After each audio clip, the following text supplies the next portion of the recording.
Ladies and gentlemen, boys and girls, welcome to this week's edition of Vinyl Countdown. My name's Dan Harding. I'm head of music performance here at the University of Kent, and welcome to our weekly web show, where each week we invite a group of poor sacrificial victims, a group of panelists into the studio to share with us their favorite album, and they'll be competing live, hopefully to persuade you, the viewers, to be voting live over the next 3/4 of an hour to vote for their favorite album as album of the week. We'll be bringing them into the studio one by one to share their enthusiasm and their passion for an album that hopefully means something to them, and they will be battling for your votes live. So during the show, do keep your comments coming in, your reactions to the albums. If you've been listening to them after we've shared the playlist last week, let us know your thoughts and comments. And at the end of it, I'll be asking people to make sure they voted. And hopefully by the end of this broadcast, we can compare and contrast, and we will have a winner to declare.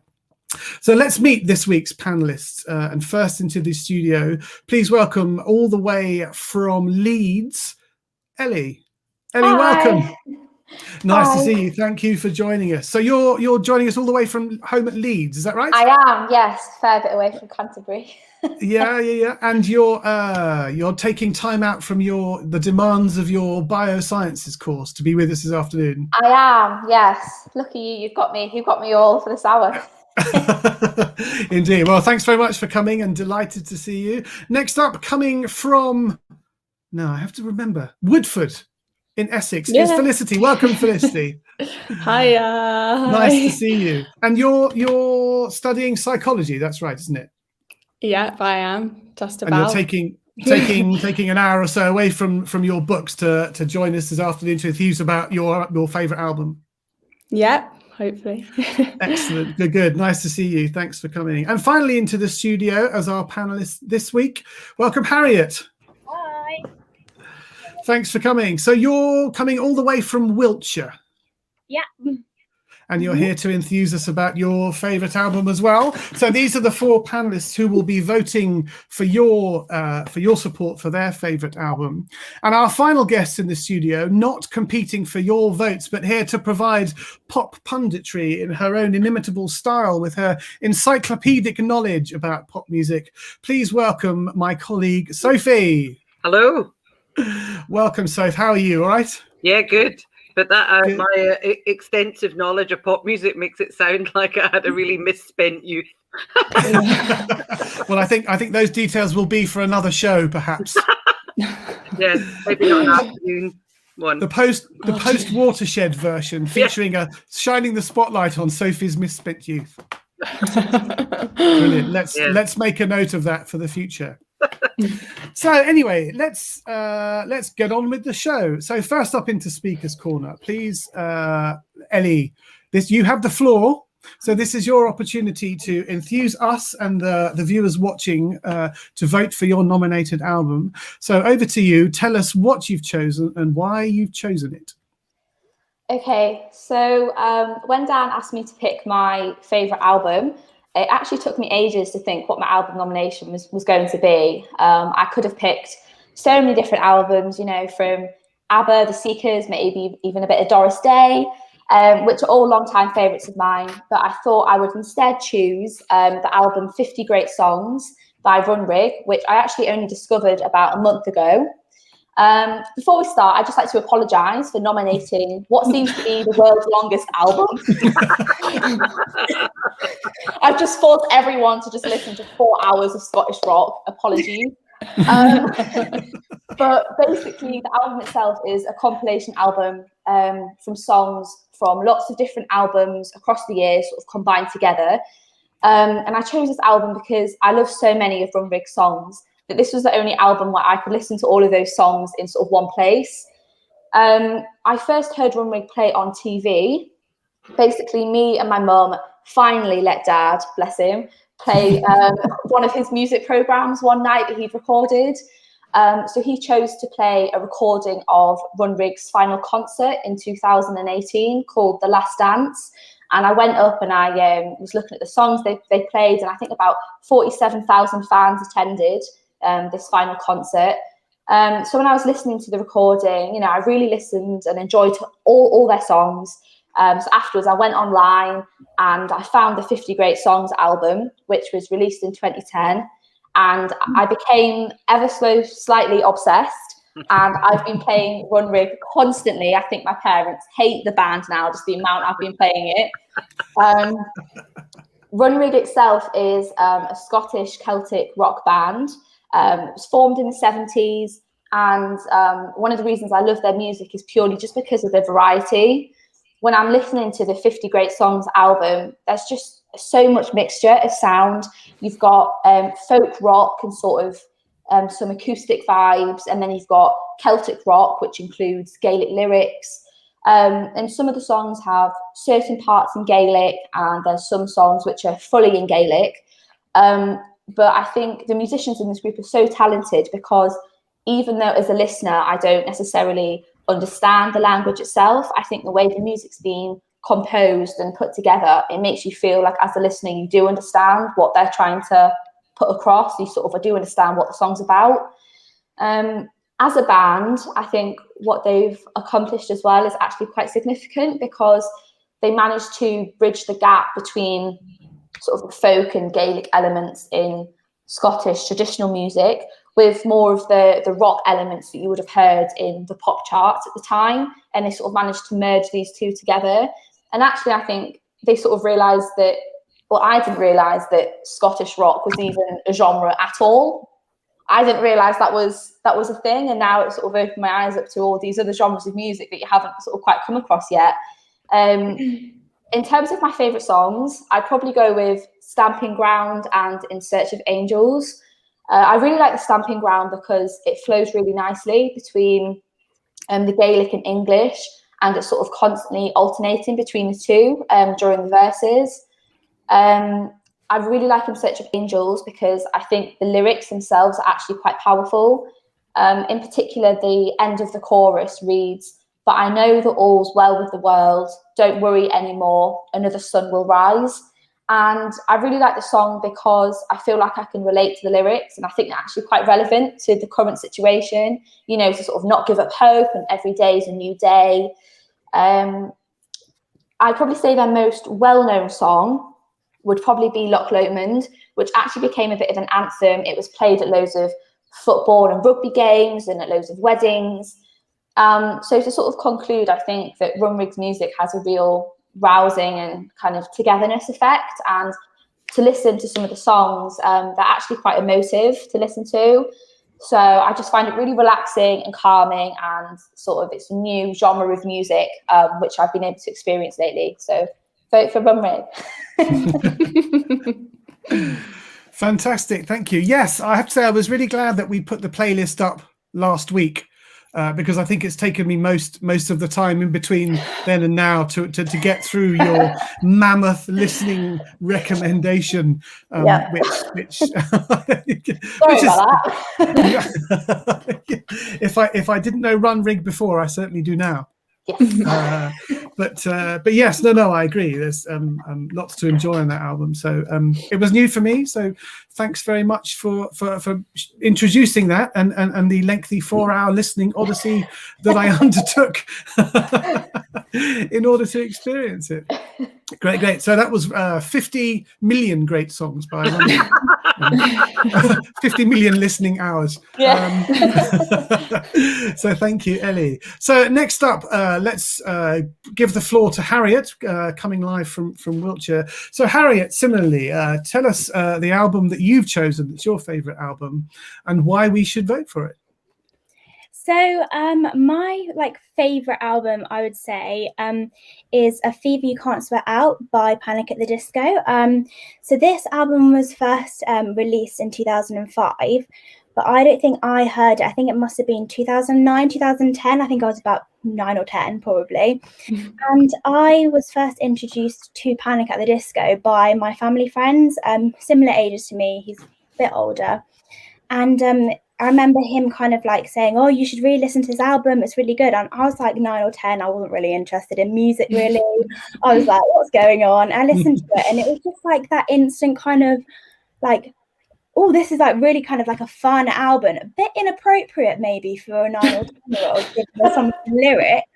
But anyway, we had to move. I don't think I really understood them, so I think we're okay. But I think I just have really vivid memories of like dancing to some of this music, and specifically, a bit odd, making like a trampoline routine with my friends with the song "I Write Sins, Not Tragedies." So, which is a bit odd, maybe slightly counterintuitive with the song, and then doing like a trampolining routine. From that age, I think that like Panic at the Disco has just really stuck with me, and I've kind of been a bit obsessed ever since. I feel like, I mean, I'd say Panic at the Disco is a band, but it's mainly just Brendan Urie, isn't it, really, now? But I think that I kind of like have kind of took to him as a guy, because he's so like musical, and he really gets like the musicality in what he's writing. And I don't want to compare it to any other kind of, you know, new and pop kind of singers, but he's not just like a singer. He's not, he makes his music, and you can really like see the detail that goes into every single song.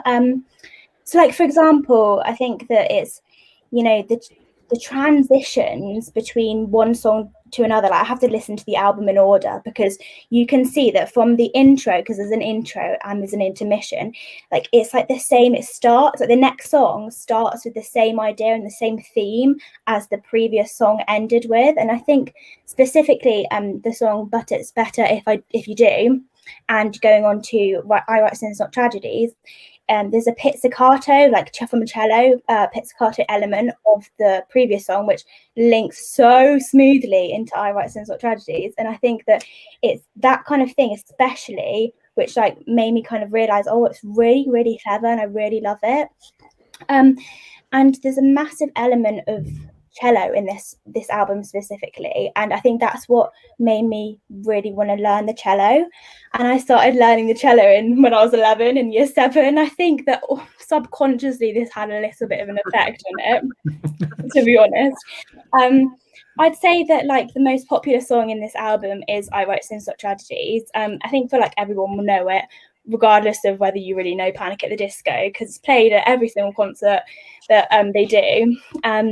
And I think that it's like the combination and the blending, of genres that happens in this album specifically, which kind of means that like there's a song for every mood, and it's just, I don't know, it's just really, really great. And I think that people should listen to it if you haven't heard of it. It's an old album, like it's not hugely old, but it's 2005. I mean, it's a good 15, 16 years ago, but you know, I still know absolutely every lyric. I don't know what I'm saying, because a lot of it is nonsense, to be honest, but I do know every single lyric, and I think that it's just so catchy and it's so feel good, even though the lyrics are slightly kind of questionable at times. But yeah, I would really recommend that people go listen to it and vote for it. Fantastic, thank you. I have to say, I'd being considerably older than you guys, the idea of trampolining along to an album while listening to it is one that doesn't come readily. So, but I mean, that's interesting to hear that it actually, in some ways, inspired you to take up the cello. Yeah. Is that because on some level you have this aspiration to be the band's on stage live cellist? Gosh, I wish I was able to do that. That may yet happen, you know, a dream just waiting to occur. But brilliant. So that was Harriet's nomination, "A Fever You Can't Sweat Out" by Panic at the Disco. Thank you to Harriet. So our final panelist is Felicity. So Felicity, you have the floor. So similarly, tell us what album you've chosen and why it is that the viewers should be voting for it. I chose "Geography" by Tom Misch. I mean, I don't really know why anyone should vote for it, because I feel like, I mean, like for me, it like relates to a time when I left school. So it literally just came out before I left school, and it was my first summer where I could drive, and it was like the best summer ever. And I just remember driving around listening to it, and for me, it's like good vibes. Like that's like all I think of when I listen to it. And that's probably why I still love it. And I mean, I think I first heard of it when he was on SoundCloud, and there was all this other music of his, and I kind of came across Disco Yes first from the album, and I just thought it was so jazzy, and it kind of just had like because it is an alternative genre, and it did have that kind of feel, and I felt like it was really different from other music, and it was like nothing I'd heard before. And I listened to him. He's like a really understated artist as well, and I was so surprised actually when during lockdown people were doing those kind of album things where like they're saying what their top 4 albums were and stuff. Anyone remembers that, like on social media? And loads of people had this album, like loads of people I knew. I was like, oh, I didn't realize it was such a popular album, because he's such an understated guy, and like all the people that he works with in the album are quite original, like not really people I'd heard of before that album, but so good and so talented, and they just work so well together. I think for me, my favorite song in the album is it's a toss-up between Disco Yes and It Runs Through Me, because they're just so like they've got a really good groove to them, and I love listening to them. I feel like if people haven't heard it before, they should, and I don't really know why someone wouldn't like it. If you don't, it's all subjective, but I just think it's such a nice album, and I love it. Like when I'm driving around, I just feel like it gives me happy times. Fantastic. So there we are. Thank you, Felicity, bringing the floor addresses to a close with her nomination for Geography by Tom Misch. And I think, yes, you're right. You know, I hadn't heard that album before, and immediately it had that sort of summery, feel good vibe to it that I think, yes, is absolutely, it creates that kind of atmosphere and obviously chimes with that particular point in your life. And that's the wonderful thing about pop music and certainly pop albums, that they become associated indelibly with a particular moment in your life, with a particular time, with a particular feeling, and so on. And they it's like a treasure trove, isn't it? They almost kind of bottle the sense of that time. So whenever you return to it in later years and so on, you can still uncork that album and you're instantly transported back to how it made you feel at the time. I think that's one of the wonders of music. So, Sophie, you presumably were listening along to these from the gargantuan listening of the Runrig's 97 million greatest songs through and managing to, stay up late at night and cram all the other songs in that we had to listen to as well. How was it for you on first listening to some of these and your reactions to them? I have to fess up, I already am a massive Tom Misch fan, and I had this album when it came out. I heard the single, what's it called? Runs Through Me. I instantly loved it. I remember putting it on Facebook and going, I think I found my summer song. And Molly Rocketta, I don't know if any of you remember Molly Rocketta, one of our students, liked it. And I went, oh, right, I've arrived, because she's super cool. But the whole album. And of course, I was dead drawn to it because Della Soul are on that single as well. And I love Della Soul from when I was a kid, kind of thing. So that really that whole album. And I just wanted to say thanks again for nominating it, Felicity, because it made me listen to it again.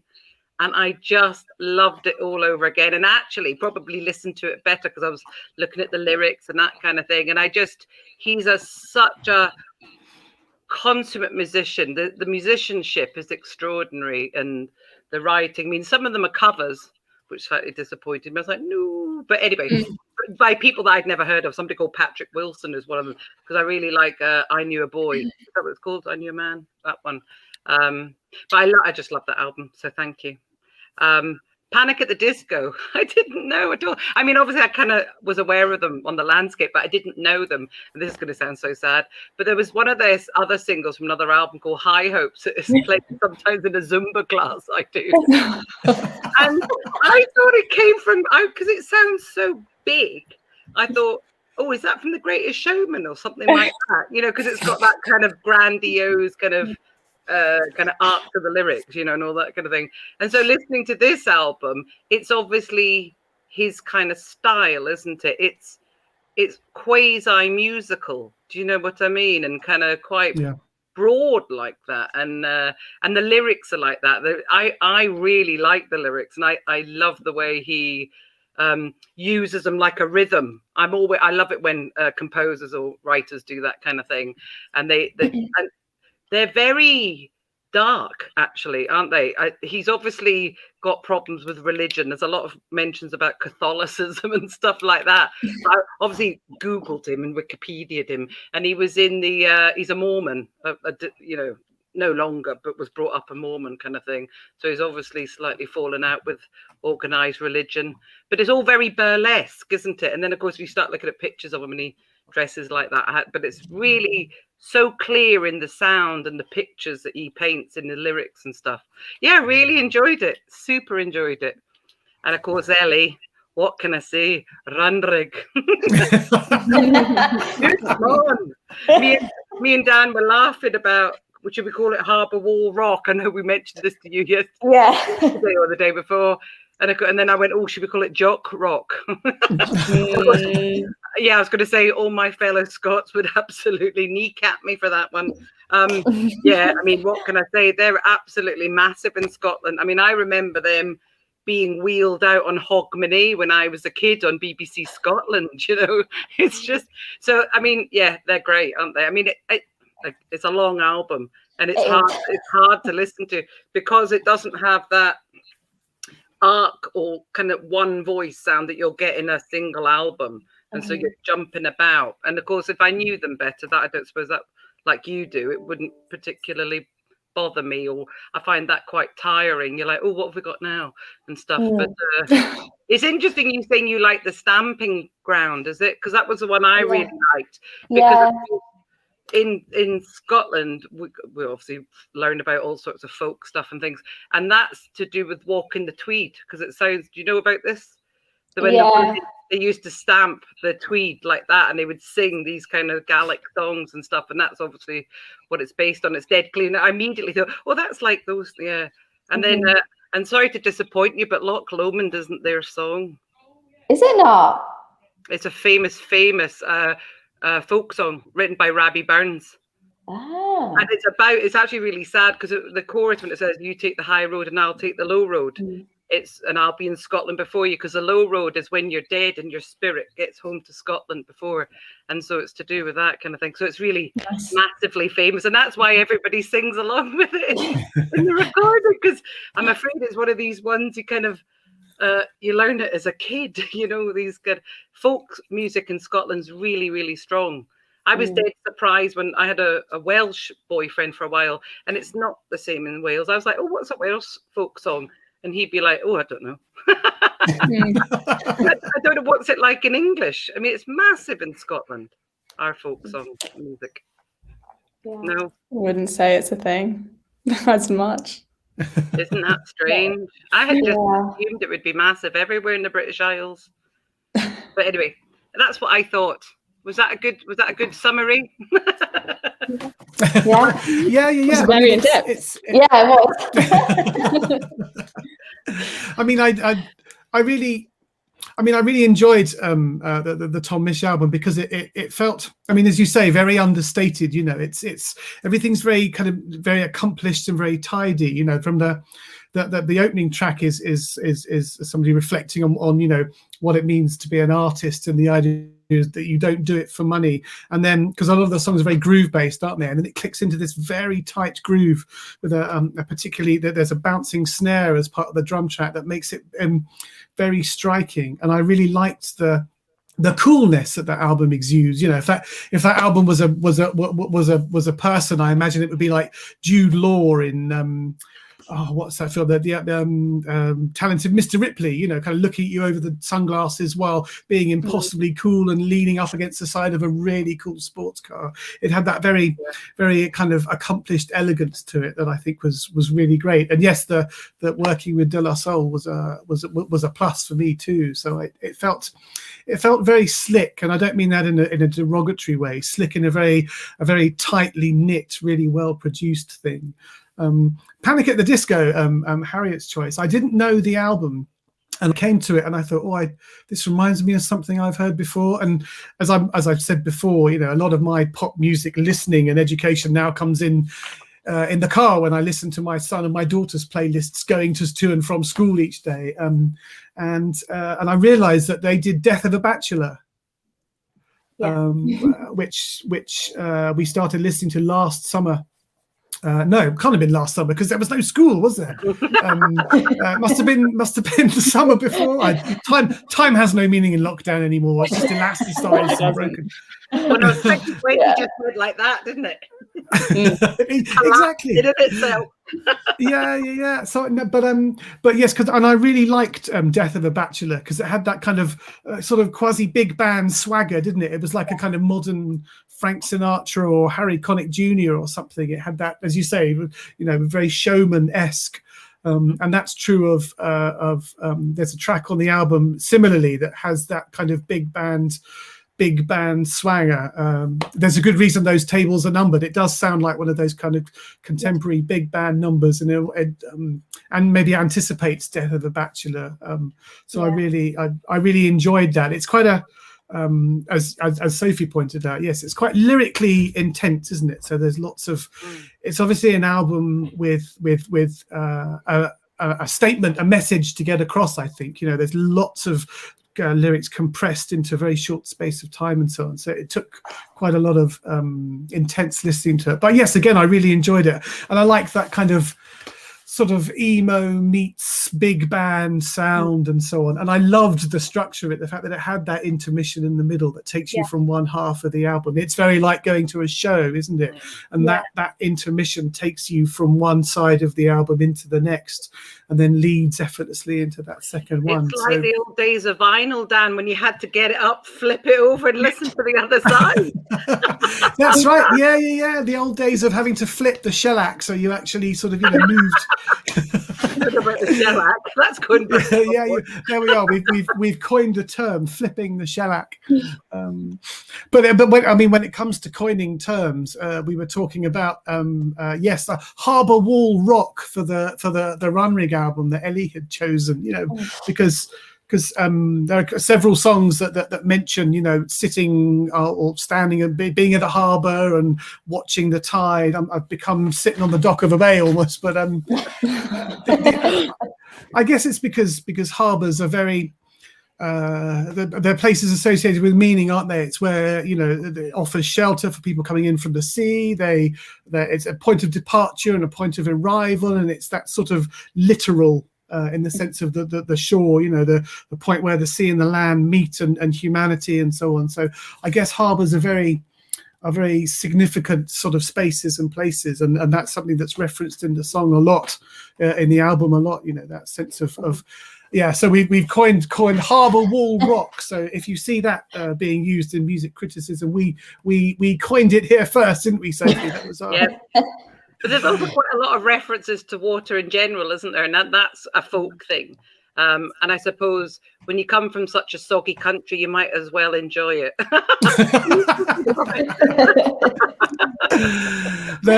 I'm surprised that you're not working for the Scottish Tourist Marketing Board with slogans like that. If the country's you're doing well. It rains all the time. Yeah. Yes, and it properly rains properly, whereas in England it's more or less a sort of damp drizzle, and so on. Which then stops in a couple of hours. Amateurs and part-timers. I went on holiday once up the north of Scotland for 7 days, and it rained all day, every day for 7 days. It makes good music, apparently. So there we are. You know, stuck indoors round the fire. Get the fiddle out. Yeah. But again, it had that.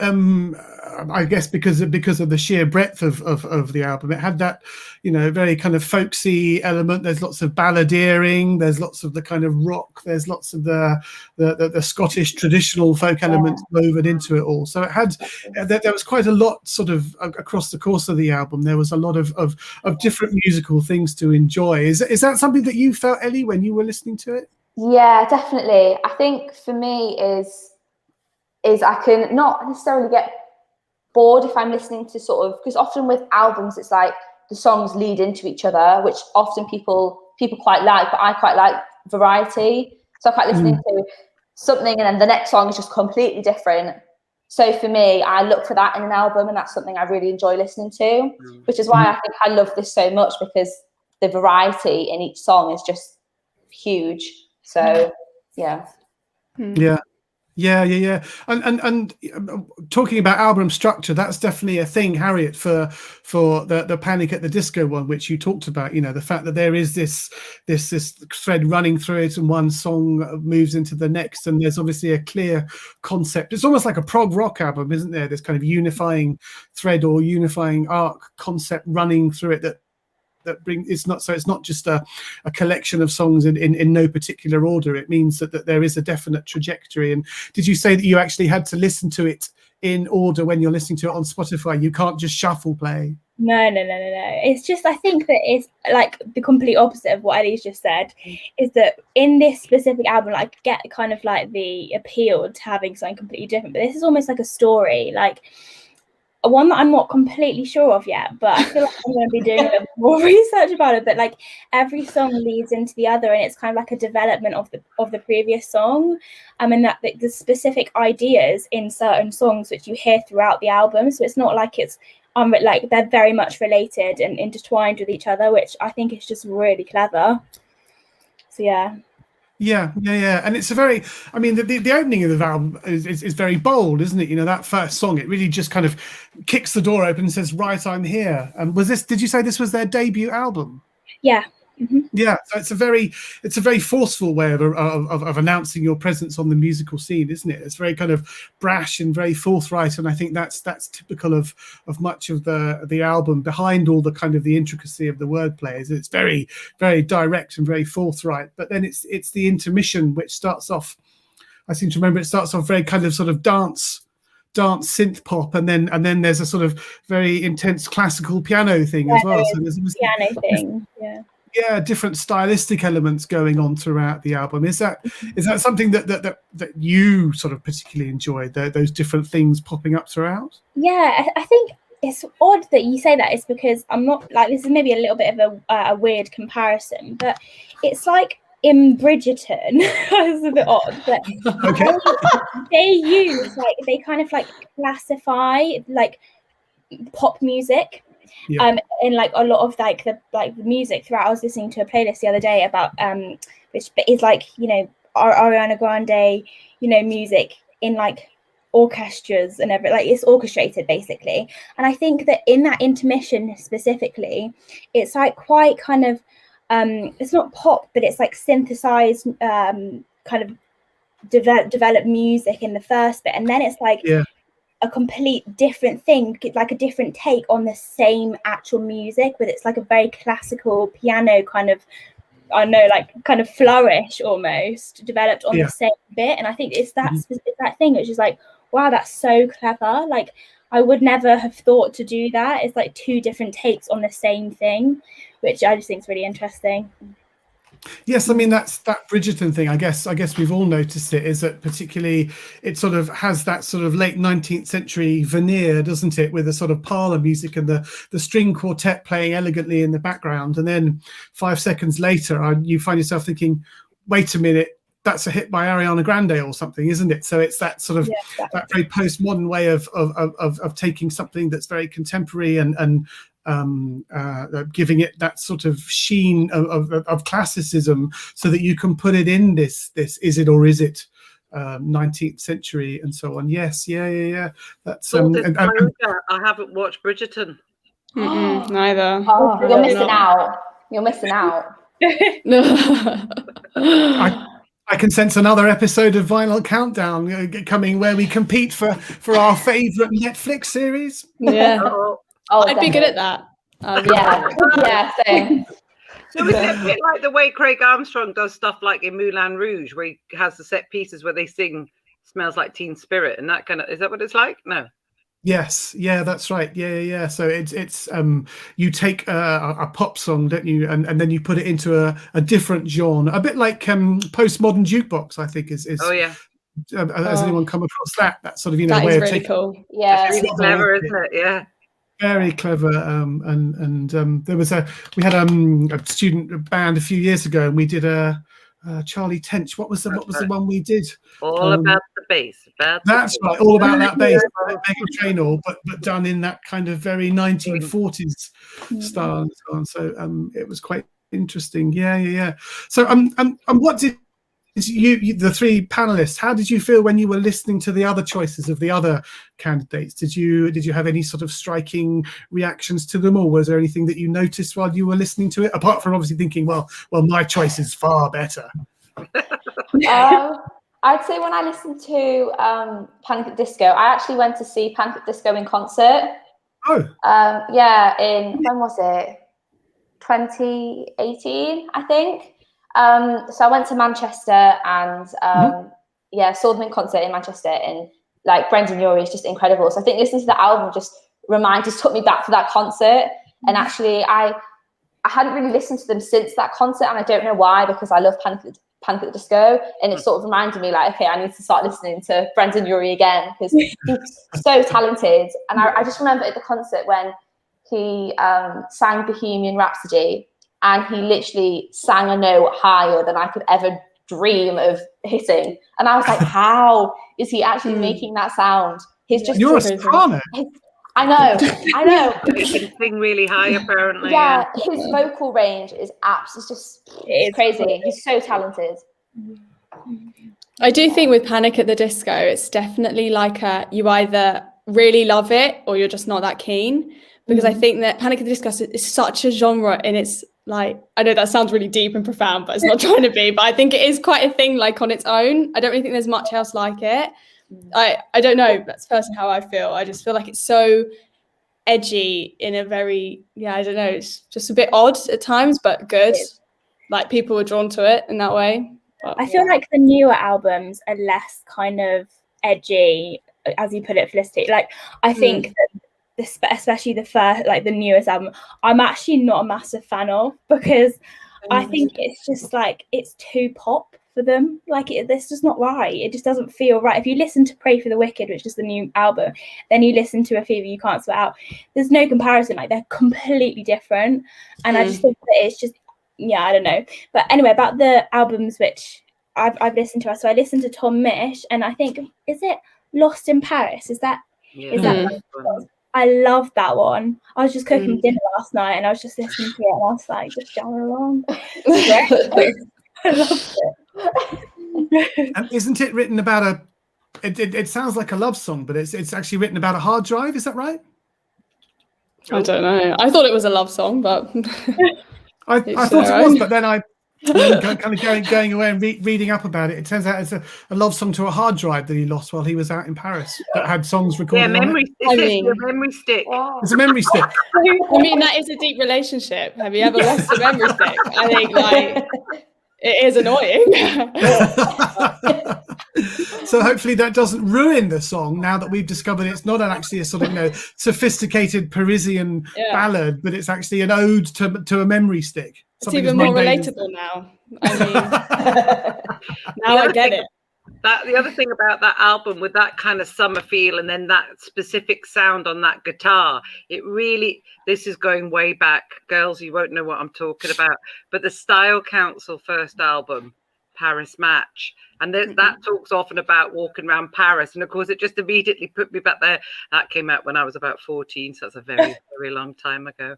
But go back and listen to it, you'll love it. It's really cool. But of course it's not on this kind of level of musicality. They're just a band, if you see. I mean, it doesn't reference. I mean, there's loads of references going on and sampling and all that kind of thing. This is Style Council are old school. There was a moment in the Tom Misch album, one of the tracks begins with strings, and it reminded me of the very first album by Jamiroquai. Oh yeah. I don't know if any of you know any Jamiroquai. If you do, it's probably the they're all good. Oh no, Jamiroquai came out, they sort of hit the big time with their first album when I was just started my second year as a student, and the string writing at the beginning of, now I'm going to look it up here because it was so striking that I made a note. There's one of the songs called South of the River. Oh yeah. The beginning of that, the string writing of that immediately reminded me of the first album by Jamiroquai, which has something similar. Before Jamiroquai went all kind of dance and disco, there was that kind of sort of late acid jazz, again, very jazzy element that Tom Misch has throughout, and that struck me. But then by sort of contrast, when I was listening to Panic at the Disco, it felt like a sort of the illicit love child between Green Day and the 1975. I thought it was very like Green Day, and Blink 182 was the other band I really popped into my head. That kind of early 90s. I don't know what it's called because they're not emo, but that kind of rock. I don't know what it's called. What's it called, Dan? I would have, rightly or wrongly, I would have put Panic at the Disco, sort of bracketed that in the sort of the emo rock. Is that fair? Okay, yeah, I would say so. I feel like it's really hard to pinpoint exactly because I think it has like different kind of genres of like there's pop in it, there's a bit of indie, there's a bit of like just rock in it. I feel like there's also a bit of jazz in some parts of it. So I don't know. I feel like there's not a specific thing, but if I was going to say one genre, it would definitely be like emo rock or emo. It's also the sound of his lyrics or his singing voice sounds very in that genre as well. I'm just a teenage dirtbag. Yes, I mean, that sort of reflecting on each album as I'd finished, it felt as though the Panic at the Disco one was the most driven in the sense of really having something that it wanted to express. The Tom Misch one has that kind of wonderfully laid back element and so on. But Amy's back again. Blink 182 pop punk. Yeah, that's righty-ho. That seems Would you say there are elements of that, Harriet, in Panic at the Disco I was talking about Panic at the Disco, what genre they were, but I would say that there are elements of pop punk and Panic at the Disco. Yeah, definitely. Yeah. And I think it certainly felt the most. So the album as a whole felt the most, the band that really had something they wanted to they wanted to say, and there are all these messages and these ideas, as you say, there's lots of issues that are being addressed in that album, and the titles are also not concise, are they? The titles are statements in their own right, which I think is great. I mean, obviously not great for liner notes or sort of putting it on the back of a printed CD, but certainly the idea of giving your song a whole title as a statement was good fun, and I quite liked it. We've had the sort of the pop punk emo of Panic at the Disco. We've had the Harbour Wall rock, all those kind of Scottish traditions and rock and so on of Runrig's 900 Greatest Songs, and then we had the sort of the cool sort of Parisian sophistication of geography and so on. So this would be the time for viewers at home. This is and those of you watching to cast your vote. What we need is people to vote for their album. Which of our three panelists has managed to convince you that you should vote for their album? And let's just recap what they were. So Felicity was asking you to vote for the cool sophistication of Tom Misch's Geography. Harriet's nomination is the wordy emo pop punk of Fever You Can't Sweat Out, with shades of big band thrown in by Panic at the Disco. And Ellie's asking you to vote for the Scottish rock Runrig 50 Great Songs. So if you're out there watching, vote now, and hopefully in a very short time we can declare one of our panelists the winner. It was interesting. I thought that Felicity, you were talking about how the album that you chose reminded you of a particular time in your life, very, very specifically. The thing that, as we said at the beginning, that music does, it sort of bottles that time in your life, and you can revisit it. Is that the same for Ellie and Harriet? Is that the same for you as well? Do you associate the albums that you chose with particular moments when you first heard them, or particular points in your life so far? Yeah, I would say so. I mean, this one for me, I sort of found it during lockdown, so it sort of signifies this tough time that we're going through. And like I said, I sort of relate to the lyrics and stuff, which I think sort of are quite applicable to the situation. But I think what's really nice about this is I feel like, for example, my dad, he's really into his music, and he used to have like thousands of vinyls. He's really into his prog rock. And he used to have all of these memories for like every single album. Said, I used to remember I saved up my pocket money for 4 weeks and I went down to the local record shop and picked it up. And I feel like now that there isn't really that element to it, because if you like a song, you just go online and download it. And that's sort of it. But I think actually having this time to think, right, why do I actually really like this particular album is sort of quite nice. Yes, and yes, you're spared. Unfortunately, you're spared that sense of accomplishment from saving up and buying it and going to the shop and bringing it home in tactile form. I mean, I'm old enough to remember cassette, that ancient medium, and vinyl itself. Bringing home the Gatefold album. And Sophie and I were talking recently about next week's listening party is Kate Bush. And the idea of a gatefold album that you could bring home and you'd open it and you'd pour over the details of the album art and the lyrics and all the references and so on. And of course, you don't really get that when you can just stick it on Spotify and off you go. But Harriet, the same with you. Is Panic at the Disco associated with a particular point in your life, lockdown or otherwise? I feel like it's like my early, not like late childhood, like 10, 11-ish.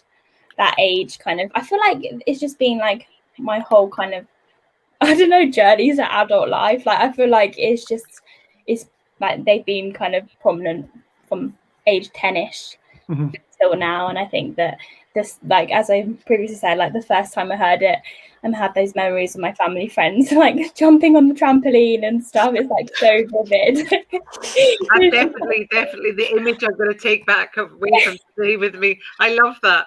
It's so weird, like, dancing. Yeah, it's so fun. Is that like your sort of youthful equivalent of a solitary mosh pit? I'd say so.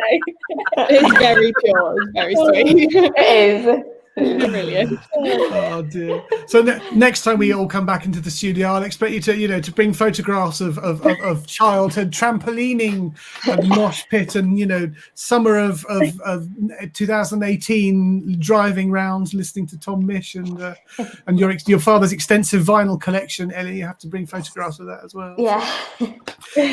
So last call if you're watching and one of our panelists has persuaded you with their rhetoric, then by all means cast your votes now as we bring the show to a close, so that we can actually declare one of us the winner and have their choice voted album of the week. Of course, if nobody votes, then we should just say that all three of you are equally. I mean, we could do a sort of gold, silver and bronze, but that seems desperately unfair. But it's been great. I mean, I really enjoyed having, being part of the idea of the show is being sort of made to listen to things that I wouldn't have naturally stumbled across either individually or via the algorithm that says if you liked that, then you'll want to listen to this and so on. It's been quite good to similarly, find myself in new listening corners. How about you, Sophie? Have you enjoyed this week's listening odyssey? Absolutely. No, it's great. And also being such an old fart, it's great when, getting a kind of a line into what young people are listening to. No, I mean, I'll listen to anything. I mean, really enjoyable. And I loved all of them. Obviously, as I had to fess up, full disclosure, I already had the Tom Misch. So, yeah. But the other two are great. Panic at the Disco, kind of on my radar, but didn't realize they were that interesting. I thought they were just, when you don't listen to lyrics properly or anything like that, it just all seems a bit kind of whatever. Or because it sounded a bit like Blink 182 and Green Day, and that I just didn't really pay much attention. But yeah, thank you very much. And obviously, Runrig are like an old friend. I was reading up about them on Wikipedia, and they started in 1973. Even I was a bairn back then. I'm like, how long did they go on for? It's ridiculous. aged folk rockers. Yeah. Well, I think in the absence of any live voters, Sophie, it falls to you as the independent panelist. I think you have to make a call on this one so that we can actually have a result. So how would you? That's not fair because, as I said, I already own one of them and I already love it. Just go with your gut. Was Runrig. No, don't make me choose. Fair enough. So in the absence of anyone declaring their vote, we shall just have to say that all three of you have you're all the winner this week. Yay! And, it looks as though. Oh, are we getting a vote? Are we getting a vote? There Amy. Amy, you swung it. There we are. So that means, Harriet, you are this week's winner. That feels like just.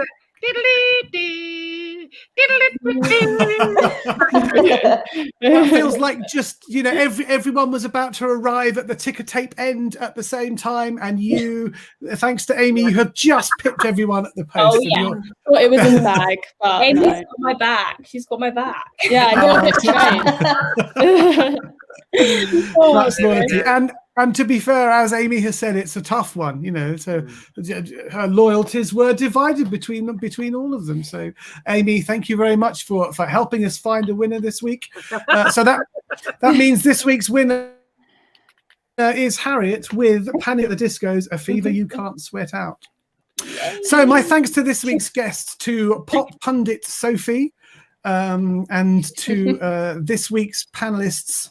Oh, my mouse is not behaving itself. This week's panelists, to Ellie, to Felicity, and to Harriet, and to Amy for voting. Thank you very much. And to all the viewers and those watching along, thank you very much for your company today. We will be back next Wednesday with a special FebFest edition, so do join us again.